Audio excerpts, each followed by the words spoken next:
Okay, today we're going to be talking about the battles.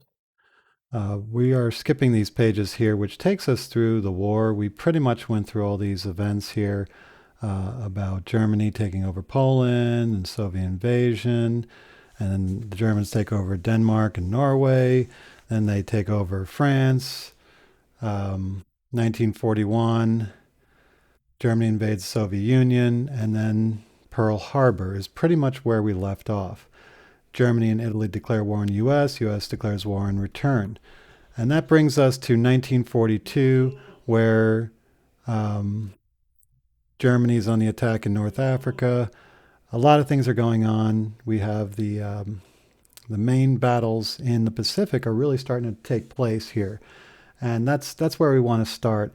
The Japanese, after they blow up most of the American ships in, or the big battleships, I should say, in Pearl Harbor, they go on a rampage. They take over the Philippines, which was American controlled, Singapore, which was British controlled, French Indochina, which was French, and they're just moving along all in this area here, taking over all these islands. And we try to stop them in the Battle of Coral Sea, where we sent two of our main aircraft carriers. The Japanese send two of theirs, plus a smaller one. We end up sinking the smaller one and damaging the two larger ones, and they're out of action for a few months. Meanwhile, we lose the Lexington, which is one of our big aircraft carriers, and Yorktown is heavily damaged and goes back to Pearl Harbor to try to get repaired. Our intelligence tells us that the Japanese are setting up a huge operation to take over Midway. Midway is the last stop before Pearl Harbor. So they're taking over all these islands, and if they take over Midway, they're in striking distance of Pearl Harbor. And if they get to Pearl Harbor, there's nothing in between Pearl Harbor and what's over here is the west coast of the United States. We can see Alaska and Aleutian Islands up here. So the Japanese set up this operation, and their plan is to send a smaller force up here to the Aleutians to distract the American Navy. We scramble our Navy and we start shooting up here. Then their main carrier force sets up in between Midway and the Aleutians. So when the American ships turn around, the Japanese force can catch them, and then the invasion force takes over Midway. The American Navy is now completely destroyed, and then they take over Hawaiian Islands, and then they take over start attacking the USA itself. That's the plan that the Japanese are setting up. What they don't know are two things. The Americans are reading their orders. They are intercepting all the plans that the Japanese are setting up, so the Americans can pick and choose exactly where they're going to meet the enemy. Another thing that the Japanese don't know is that the Yorktown makes a miraculous recovery. The Americans repair the Yorktown, and it's pretty much ready to go by the time this battle for Midway is about to begin. So the Americans send their two good aircraft carriers ahead to take up position to ambush these Japanese aircraft carriers on their way in, and then the Yorktown does join them.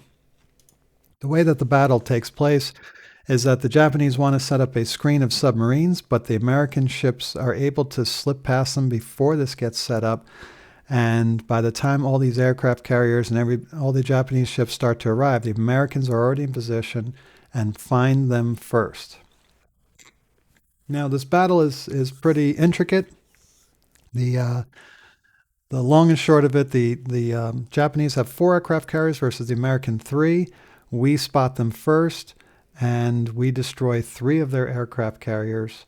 They hit the Yorktown. They think they destroy it. And remember, they only think we have two aircraft carriers.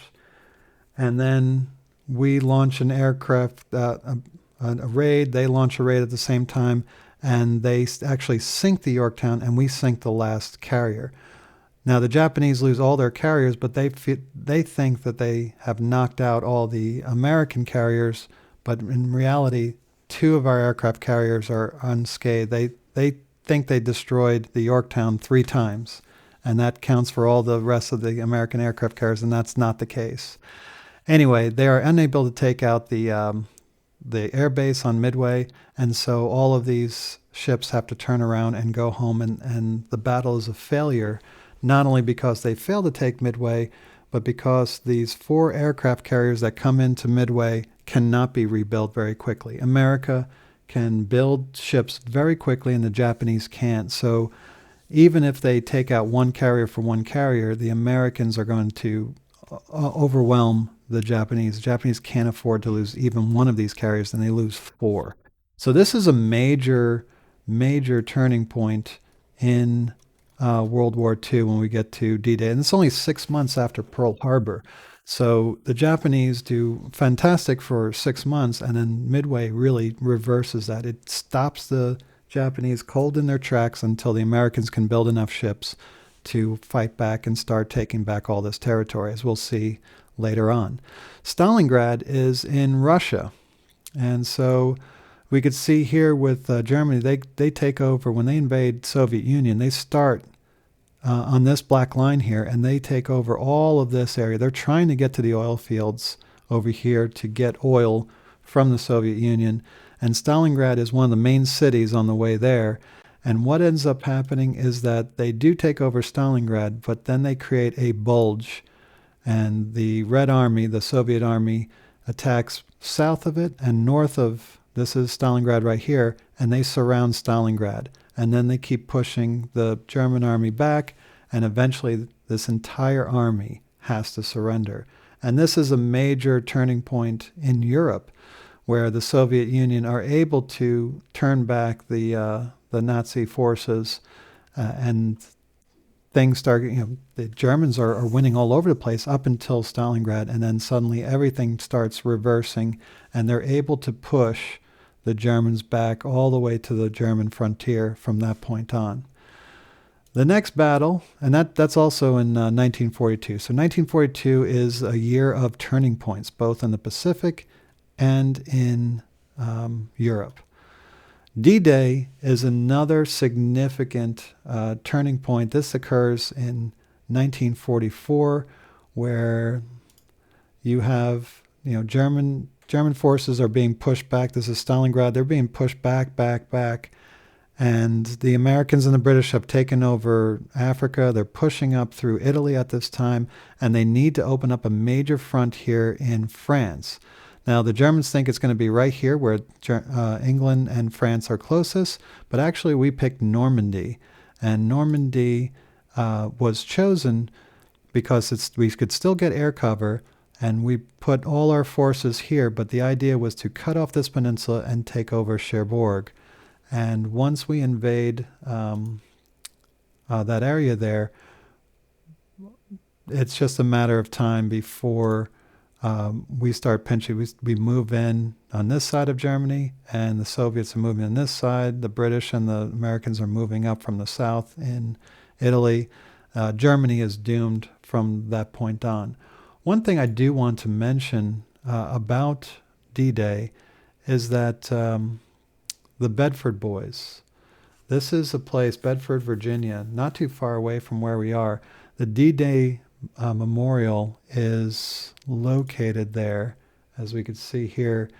It's a major site, and the reason why they set it up is because no town in America suffered more casualties per capita than Bedford, Virginia. And once the War Department figured this out, they set up a D-Day memorial there. In fact,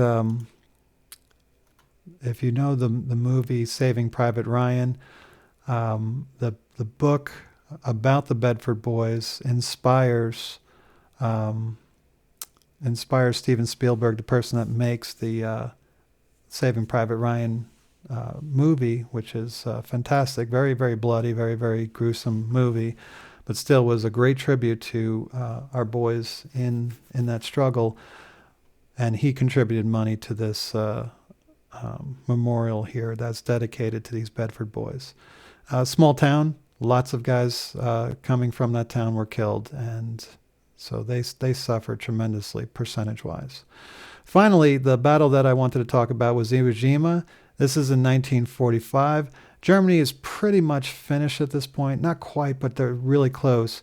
And the walls are closing in on Japan, we're coming across all these islands where we take the Philippines, all these little islands, and Iwo Jima is very close to Japan. And the reason why this was important, we took the Marshall Islands, Marianas, Carolines, Philippines, all these places are being taken back. And Iwo Jima and Okinawa are very important because the Americans want to bomb Tokyo, Japan itself, and this is a good base for our bombers to land if they have any engine trouble or anything like that. And so Iwo Jima is very, very important, and it becomes famous for this picture here. But the reason why this picture is so important to our history is because we lost 26,000 troops there, killed or wounded, during Iwo Jima, which it's just a tiny island. And it was such a huge battle. This is the only time where Americans lost more soldiers than the Japanese. The Japanese lost 22,000 soldiers, and only 216 Japanese survived, almost to a man. They fought literally to the last man. And we did take Iwo Jima, and we did set up our bombers, and that's going to lead to the final phase of this war. But those are the four main battles. The two turning points are Midway in the Pacific and Stalingrad in Europe.